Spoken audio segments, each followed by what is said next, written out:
I don't know, maybe 7 or 8 summers ago, I was on a Louis L'Amour kick. I had just discovered Louis L'Amour, and Kiowa Trail was the first Louis L'Amour, I think, that I ever read. I picked it up secondhand, and next thing I know, I'm buying them everywhere. I could pick them up for about $2.50 Canadian, sometimes $3.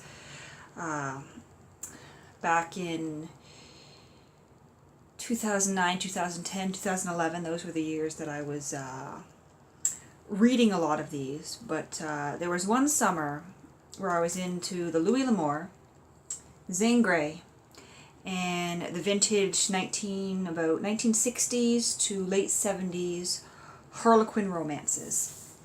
Now, I could polish off about 3 of these westerns or 3 of the romances in a day, and I did. I know for sure because I have a reading log from that time. But I laid these books aside. About the time I turned 19 or 20, I started getting into other things. I got rid of my collection of the Harlequins and the Louis L'Amours. But recently, I got an itch to read some Louis L'Amour again. And so I ordered 3 of them online, and I actually showed them in a video that I posted earlier today. But I forgot just how good Louis L'Amour's writing is, and just how great his characters are. So this is probably one of the best books that he wrote, and I'm sure I've read close to 50 of them, I think. But Kiowa Trail, Kate Lundy, cattle owner, she comes into town with her hands, with Con, who is kind of our main character, our protagonist, our cowboy of the novel, our gunslinger who's going to clean things up. But Kate Lundy is here to sell her cattle. Now, the town they come into, it's just shortly after the Civil War in the United States, and this town is in a northern state, and they don't like people from Texas. They don't like the cowhands going north of a certain part of town. They want them to stay in the south. But Kate Lundy's brother spots a woman, and he falls in love with her at first sight and is determined to go uptown to see her. She is kind of playing with him. She tells him where he lives, but she does it in a way where she's just telling him, she's not really inviting him to come. And after talking with some locals, Con and Kate realize that this woman has been doing this to a lot of men. She's essentially drawing him uptown only to turn him away, and Kate is warned that if her younger brother tries to go uptown, he will probably be killed. And so they try to prevent him, but of course he's headstrong, and he ends up being shot in the back. Kate is obviously enraged, but she prevents her team from going in because she knows that they'll be killed. Instead, she purchases, she rents the land owned by the railroad on either side of the town, essentially bottling up this town, and she says that no cattle herds may pass on her land.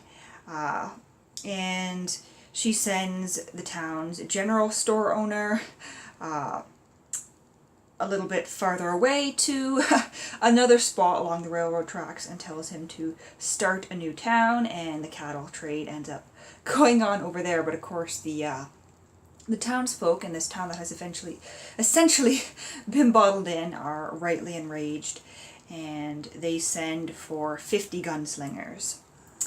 And that is the crisis of the novel. Meanwhile, we have Con's past. We find out how he met Kate. He arrived after after her husband was killed by Apaches. He has kind of a backstory where he was kidnapped and grew up with the Apaches. He hunted down the men who killed a friend of his. He's been to England. He can read. He's well educated. So you get these really dynamic characters in this fast-paced Western novel. Guns getting drawn. Louis L'Amour novels do generally have a formula. When I used to read them, I remember that we have our hero. Our hero would be presented, usually coming into a town or coming into a camp somewhere, or being approached by some strangers.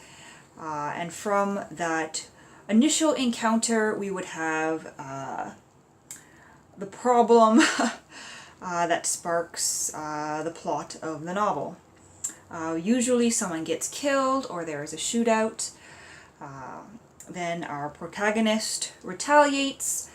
Quite often the bad guys get the better of our gunslinger in a certain battle, and then our gunslinger comes back even stronger and of course wins and saves the day. But the writing in these is just so good, and you don't get flat characters.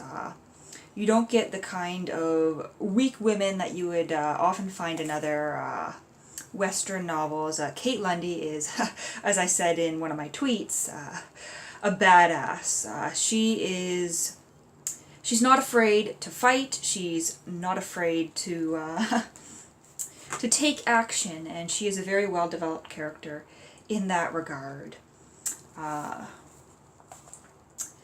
These books are very light though. Like, I finished this off in a little over an hour, and I think I'm going to start one of the other ones I have back there.